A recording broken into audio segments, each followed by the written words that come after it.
Welcome to Football Scientific. I'm Aaron Sauter, writer for Last Word on Sports. Cover the Buffalo Bills and the NFL. I'm also a writer for CFBNewsHub.com. On Football Scientific, we cover the UFL, the CFL, the NFL, the IFL, the NAL, the ELF, and college football. Today is going to be, it's been a very busy week of football so far this week, and there's still plenty more to do. So, here's the situation we have. I have written a pregame article for the Buffalo Bills and Baltimore Ravens. It should be published sometime soon in the Last Word on Sports. Hamilton Ticats are currently beating the Montreal Alouettes, even though they're playing real sloppy. But either way, they'll stay in the first place if they win that game.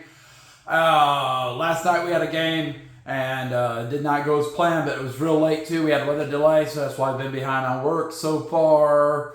College football's going on. Missed the early games in terms of predictions, but we got the 3:30 and 7 o'clock games, so trying to get those out. NFL starts tomorrow, so it's been crazy. Okay, so we're going through all of our highlights and our transactions and everything I think is important throughout the way here. So it should be pretty good. And we're going to talk about the NFL, CFL, and beyond, college football, IFL. So there's a lot going on. But first, I want to introduce my co-host, Tyler the Tiger. Tyler the Tiger's here, fired up, ready to go. We got a lot of football news. Go fast because college football 3:30 games start in like 20 minutes. So we got to go fast. Yep, we got to go fast. So here we go.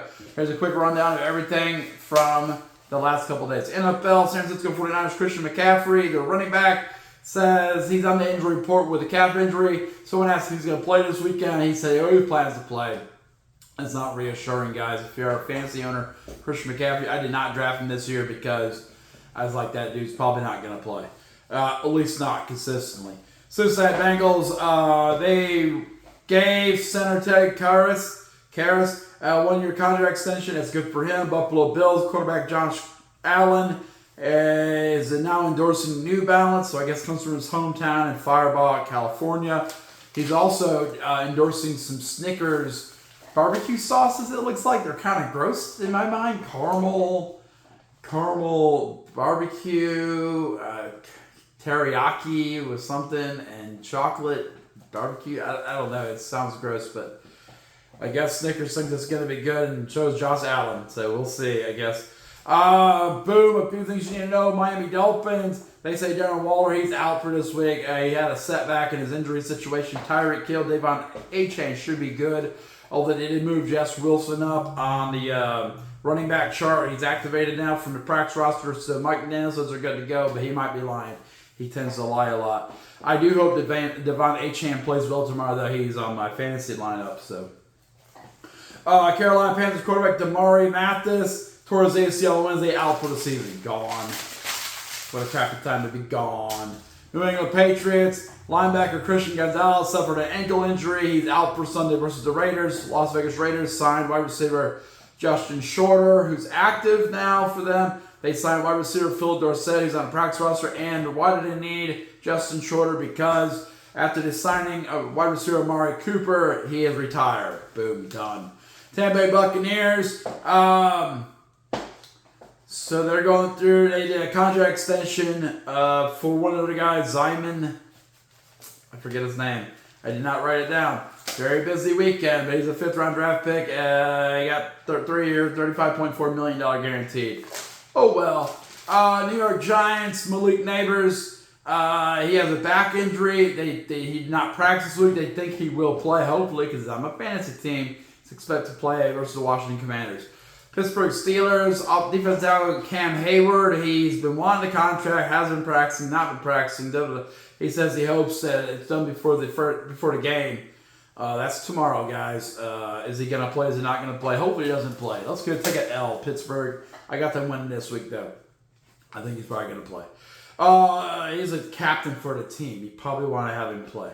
LA Chargers of Orion Hampton had a decent game last night against Kansas City Chiefs in their win. The Dallas Cowboys wide receiver CeeDee Lamb had 4 drops against Green Bay on Thursday night. Not looking good. Especially for fantasy owners, guys. CeeDee Lamb's not looking like an outstanding candidate, although he was highly ranked coming into the season. Green Bay Packers have listed edge rusher Micah Parsons as questionable for tomorrow. The back thing, he's getting epidural. He probably will play, but I bet he's going to be in pain. I bet he's not going to be very exciting. Dallas probably made the right move getting rid of him. Cleveland Browns, second-round pick, running back Quinshon Judkins is finally signed with the Cleveland Browns. He got a 4-year, $11.4 million fully guaranteed contract.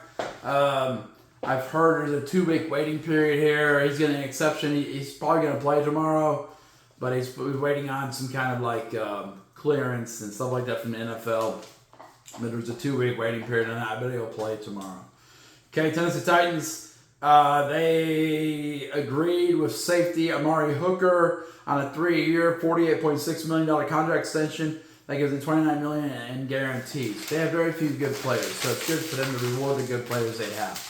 In NFL action, Thursday night, Dallas Cowboys at Philadelphia Eagles in a crazy game with weather stuff. Dallas came out and ran the ball for 188.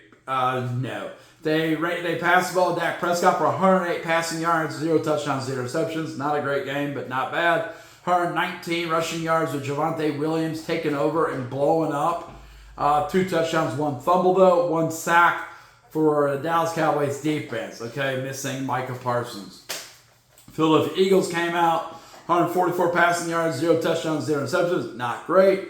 They had 158 rushing yards, 3 touchdowns. 2 from Jalen Hurts and 1 from Saquon Barkley. The running game dominated, and they won this game 24-20. It was exactly what I expected.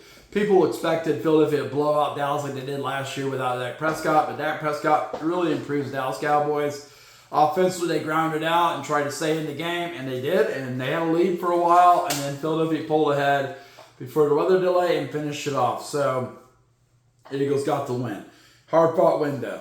Along the way, the Eagles got some injuries and other situations. So, at first snap of the game, defensive lineman Jalen Carter got booted after spitting at Dak Prescott. He's not likely to get suspended. He did a lot of apologies and stuff. I guess they said it's okay. I guess. Philadelphia Eagles also added defensive lineman Zadarius Smith.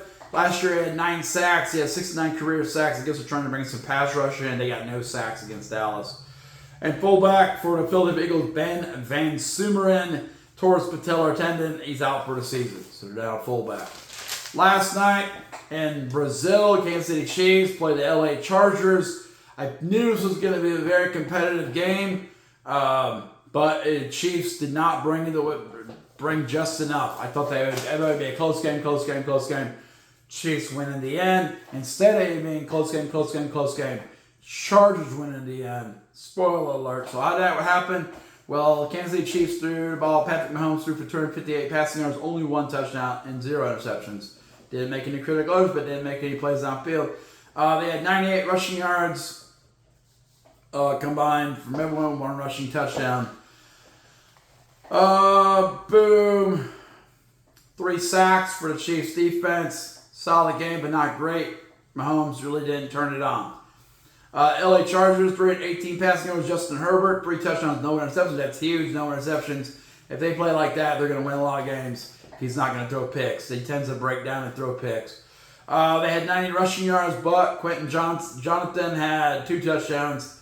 Keenan Allen had 1 touchdown. They had 2 sacks. So they didn't play great, but they did well enough to beat the Chiefs, which is a huge win for them, 27-21. So Chargers beat the Chiefs 27-21. Okay? Boom. In the IFL, more pro football. IFL, Vegas Nighthawks released several players. Defensive back Ron Weber, defensive tackle Jamal Johnson, defensive lineman Coney Ely, wide receiver Jonathan Johnson. They re-signed wide receiver Phoenix Sproles, defensive back James Caesar. Northern Arizona Wranglers signed several players. Neville Smith Jr., defensive back. Stephen Lewis, wide receiver, defensive back. Janiri Jaimin Liddell, defensive line. Joshua Brooks, Booker Brown. Defensive back, Quentin Hunter Colvin. Defensive line, Malik Ritchie. Defensive lineman, Jared Garter. Defensive back, Sherrod Harris. Okay, got it. Jacksonville Sharks signed linebacker Noah Martin, re-signed defensive lineman Rashawn Wilkins, and wide receiver Marcus Rogers. They released offensive lineman Natori Johnson and running back Vance Bennett. He got released. Arizona Rattlers, they released defensive back Juan Lua, Defensive lineman, Michael Boykin. Defensive lineman, Deontay Powell-Woods. Offensive line, Cameron Stewart. They signed 4 players. Offensive lineman, Zaven Lindsay. Defensive lineman, Victor Obi. Quarterback, Michael Herron. And defensive back, Andrew Volman. Okay, and then the Tulsa Oilers from the IFL, they re-signed wide receiver Jermaine Smith, so he's coming back. I guess they're not going to fold like the Frisco Fighters did last year. They signed wide receiver Justin McGripp, and they signed quarterback wide receiver Jarius Griston. Okay, got it. So that's IFL. The rest of this is college football. Like I said, I missed the noon games, but here's the 3:30 games. The matchups I think are compelling and our predictions. So first, number 20 Ole Miss travels to Kentucky. Kentucky's not supposed to be great this year. Ole Miss is supposed to be pretty good. Ole Miss should win this game. Pound the rock. RPOs, play action, should be exciting offense. Kentucky will pound the ball and try to, shorten the game and give themselves a chance to win. They're both 1-0.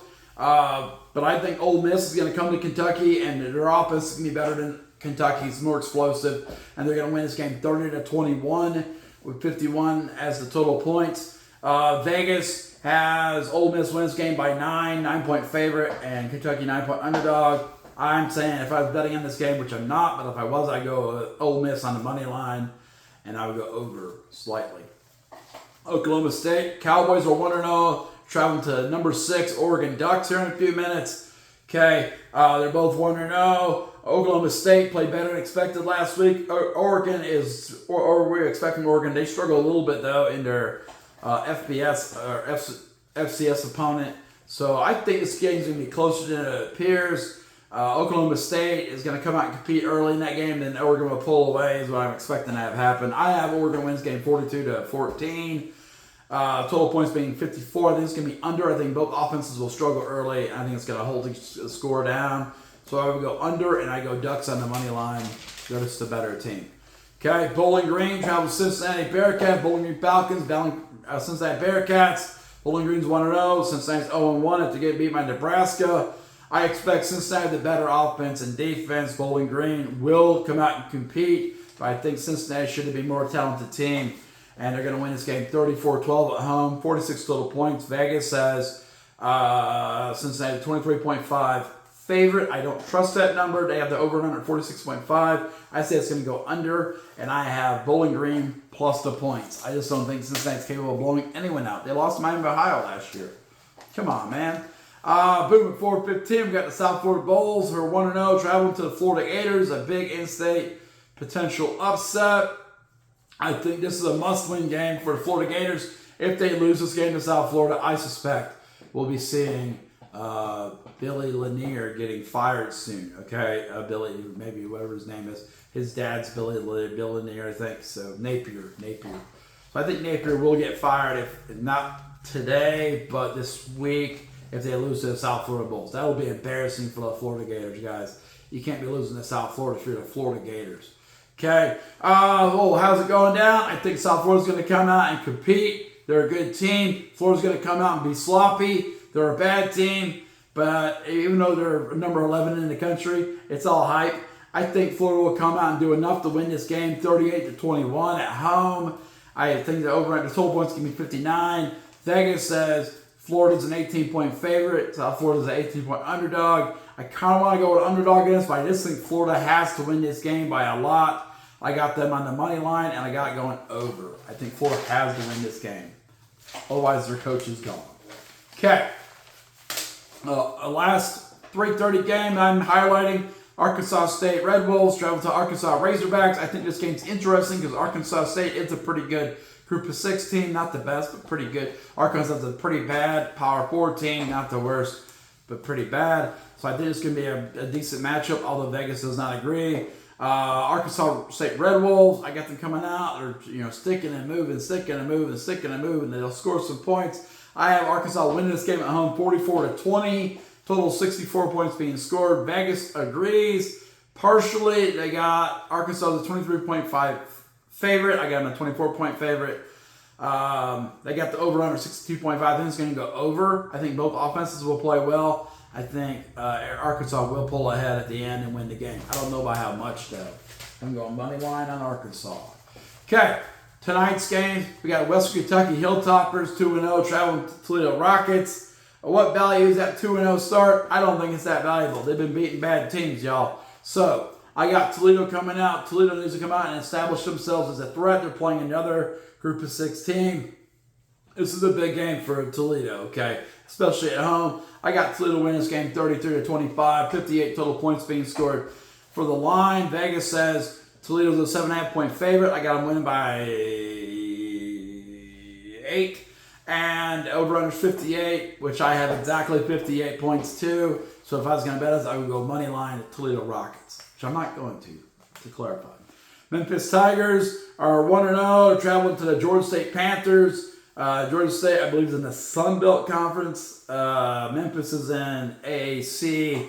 AAC is a better, more talented conference. Memphis is more talented than Georgia State. I do think Georgia State will be annoying to Memphis. They will hang around, and have a chance to win the game because Memphis won't put them away properly. But I got Memphis winning this game at Georgia State in Atlanta, 38-24. There were $5 tickets, y'all. They're just trying to get people in the stands. Total score, 62 points. Vegas says Memphis 13.5-point favorites, which I got them winning by 14. And Georgia State Panthers 13.5-point underdogs. I got them losing by 14.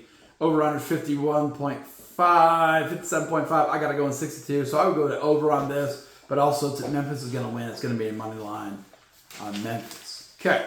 Tulane Green Wave at South Alabama Jaguars. You may think, well, this is going to be a blowout. I don't think so because of both teams. I think South Alabama is very talented but sloppy. Tulane's going to be very detail-oriented and not athletic. So not as athletic as South Alabama. So I think you got a battle of contrasting styles. You got an option team, 2 option teams really. But Tulane's going to be a grind them out type of option team, and South Alabama's going to be a high flying type of option team. With that in mind, I think South Alabama will make a lot of mistakes, and Tulane will make them pay for those. So I have Tulane winning this game at South Alabama in Mobile, 32-21. Total points being 53. Vegas says Tulane's a 13-point favorite. I say they're not going to hit 13 points on the win, but I think they will win the game. It will be a grind them out game. 51 total points from Vegas. I say 53 is going to go over that. And I got Tulane winning on the money line. Okay, next, Arkansas. No, already did that one. Army Black Knights traveling to Kansas State Wildcats. Interesting game. I think Army's not as talented as they were last year. Kansas State is very talented. They are both 0-1, so maybe it doesn't matter. But I think Kansas State at home will be able to outscore the Army Black Knights. I think the Black Knights will grind it out and force Kansas State to compete the entire time. But I think Kansas State's speed on the outside is more important, and Army will understand, and they'll run past the defenders and get some easy points. I have Kansas State win this game at home, 34-17. Total points being scored is 51. Vegas has Kansas State as a 17-point favorite. Total points being 47.0. I think it goes over that, and I got Kansas State winning on the money line. Okay. Next, big game of the day. We got number 18 Michigan Wolverines traveling number 15 Oklahoma Sooners. Battle of Big Ten versus SEC. They're both 1-0. It should be the best game of the weekend, really. I got Oklahoma coming out and ruling the day. I think they're going to move the ball better and pick up more first downs, not turn the ball over so much. I think Michigan will play sloppy. And I have Oklahoma Sooners win this game 27-21 at home. If it was on the road, they'd probably lose the game 27-21. But I'm winning this game 27-21 at home. It'll feel like an NFL game. 48 total points being scored. Vegas says, yes, Oklahoma's a 5-point favorite. Michigan's a 5-point underdog. Over under 44.0. I think it goes over, and I got Oklahoma on the money line.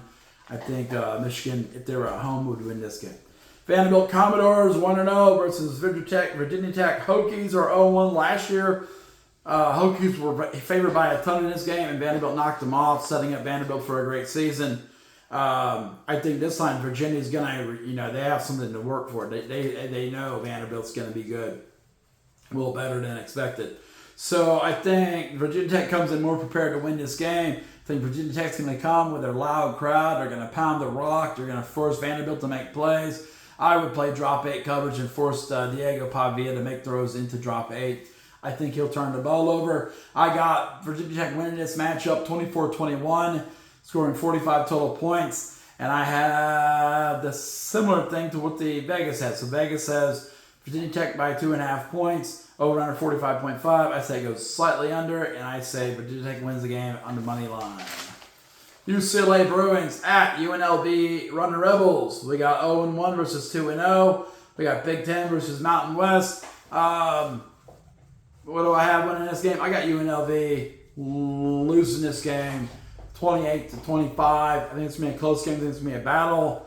And it's very similar to Vegas. They got UCLA winning by 2.5. We got them winning by 3. And over-under 55.0.